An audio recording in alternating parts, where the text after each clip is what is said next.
నమస్తే అండి. నమస్తే. సో జూన్ 4కి పెద్ద సినిమా రిలీజ్ ఉంది.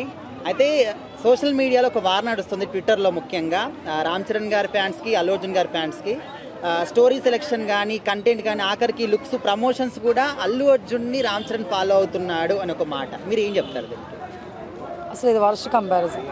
ఎందుకంటే అల్లు అర్జున్ గారు స్టైల్ అయింది వేరు, రామ్ చరణ్ గారి స్టైల్ వేరు. సో ఆయనకి ఈయనకి అట్లా పోటీ పెట్టకండి ఫస్ట్ థింగ్. అందులో మీరు మెగా ఫ్యామిలీకి పోటీ పెట్టడానికి చాలా అమాయకత్వం. ఇది అర్థమవుతుందా? అసలు ఎక్కడ మెగా ఫ్యామిలీ అనే కాదు, లైక్ మిగతా హీరోస్ కూడా వాళ్ళందరూ ఒకటే చెప్తున్నారు స్టేజ్ ఎక్కిన ప్రతిసారి, మేము అందరం ఒకటే, మీరు కొట్టుకోవద్దని చెప్తున్నారు. స్టిల్ మళ్ళీ వీళ్ళు ఏదో అంటే వ్యూవర్షిప్ కోసం అనో, లేకపోతే ట్రోల్స్ ఏదో హైప్ వెళ్ళిపోవడానికి వీళ్ళు చేసే ప్రయత్నాలు వరస్ట్. అవన్నీ అంతేం ఉండదు, కింద కామెంట్లు పెట్టేసి వదిలేసే రకం అనమాట, అందుమించి ఏమి ఉండదు. కాబట్టి అలా ఏం లేదండి. ఆయన స్టైల్ ఈ స్టైల్. అంటే ఇప్పుడు పెద్ద సినిమా ప్రమోషన్స్ నార్త్ లో కూడా చాలా బాగా చేస్తామని చెప్పేసి చెప్తున్నారు. 18th నుంచి స్టార్ట్ అని చెప్పేసి. సో అది కూడా పుష్పని చూసిన తర్వాతనే చేస్తున్నారు నార్త్ సైడ్ అని చెప్పేసి అంటున్నారు. మీరు అల్లు అర్జున్ గారు ఫ్యాన్ లేకపోతే పగబట్టారు అర్థం కావట్లేదు నాకు. ఆయన ఎందుకు తీసుకొస్తున్నారండి పెద్దలో, నాకు అర్థం కావట్లేదు. బట్ ఎనీవే ఒకటి చెప్తాను, పుష్ప 2 చూసి ఒకళ్ళు ప్రమోషన్స్ చేసినా హ్యాపీనే కదండి. ఇప్పుడు మనమైనా ఎవరైనా సరే పుట్టుకు దాన్ని వచ్చేసి ఎవరినో ఏదో చూసే నేర్చుకుంటాం కాబట్టి చూసి నేర్చుకుని తప్పే ఉంది. ప్రమోషన్స్ విషయంలో నాకు అర్థం కావట్లేదు, నేర్చుకునేయండి, ఏమవుతుంది? అంటే ఖచ్చితంగా కంటెంట్ లో కూడా, స్టోరీ సెలెక్షన్ లో, ఆఖరికి లుక్స్ కూడా మొత్తం పుష్పాని ఫాలో అయ్యే పని అయితే హనుమంతుడికి గట్ట పుష్పాలు ఆడింది. నాకు అర్థం కావట్లేదు. అవి వద్దు, ట్రోల్స్ అవ్వాలని చెప్పి ఏదో చేస్తుంటారు, అవన్నీ వద్దు, అవన్నీ బాగోదు. అవన్నీ అల్లు అర్జున్ గారే, రామ్ చరణ్ గారే, మెగాస్టార్ గారే, ఎవరు లుక్స్ ఎవరికి రావు, ఎవరు ఇది వాళ్ళకి రాదు. ఇంకో విషయం, ఇప్పుడు ప్రతి ఒక్కరు గెటం మెచ్చుకున్నంత మాత్రం పుష్ప అయిపోరు కదండి. ఎవరి కంటెంట్ వాళ్ళకు ఉంటుంది. సినిమా చూడకముందే మనం పుష్పలాగా ఉందంటే కరెక్ట్ కదా అది. అంటే ఒక మాటలో చెప్పండి, ఇప్పుడు స్టార్టింగ్ నుంచి కూడా పెద్ద సినిమా నుంచి వచ్చినటువంటి సాంగ్స్ కానీ, లేకపోతే గ్లిమ్స్ కానీ, పోస్టర్లు కానీ చాలా హైప్ వచ్చాయి. సో పుష్ప అంత రేంజ్కి సినిమా వెళ్తుందా వెళ్ళదా అంటే ఏం చెప్తారు? ఎండ్ ఆఫ్ ది డే ఇప్పుడు కూడా పుష్ప వచ్చింది, రేపు సినిమా అయిపోయినాక పుష్ప రికార్డులు బ్రేక్ చేస్తున్నాను అడుగుతారేమో. బట్ ఎనీవే నేను ఒకటి చెప్తాను బ్రదర్, పుష్ప 2 అనేది అల్లు అర్జున్ గారికి కానీ, లేకపోతే నాకు అల్లు అర్జున్ గారు అంటే ఇష్టమే కానీ నాకు ఆయన ఫ్యాన్ కాదు. బట్ ఆ లుక్స్ చూసినప్పుడు నిజంగా ఆయన అలాగే ఎవరు చేయలేరేమో అనిపించింది. దాని తర్వాత మళ్ళీ మన బర్త్డేకి ఇంకోటి రిలీజ్ అయింది, రాక.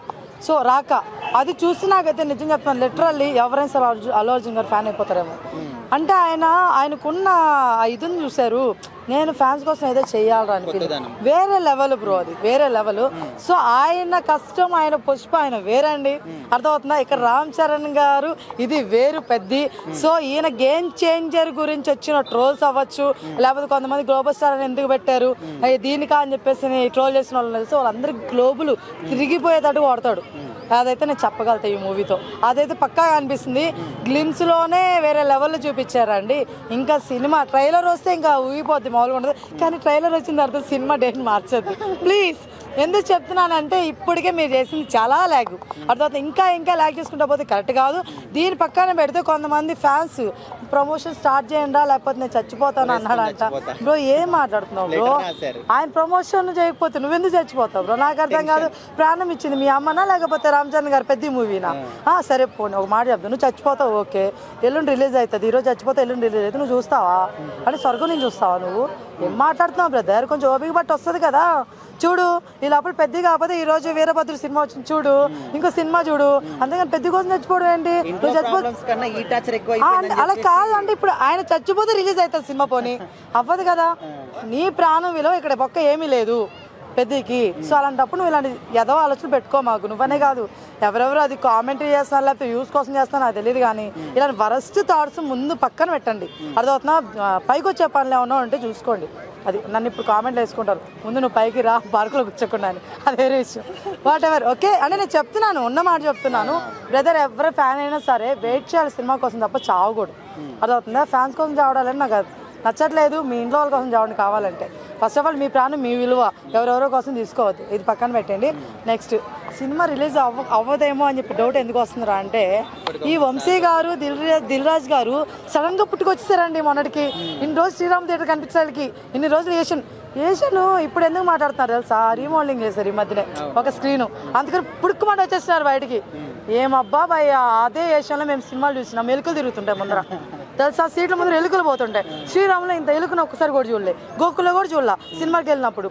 దట్టు ఏంటి, నేను శ్రీరాములకి చాలాసార్లు సినిమా పోయినా ఒకసారి కూడా చూడలా. ఇక్కడ 2-3 సార్లు వస్తే నాకు దాని మీద వర్స్ట్ ఫీలింగ్ వచ్చేసి నేను నిజంగా అక్కడ పోవడం అనేసా ఏషియన్లో. నిజం చెప్తున్నా, అలాంటిది ఏషియన్ హైలైట్ అంట, శ్రీరాములు గోకులు వరస్ట్ అంట.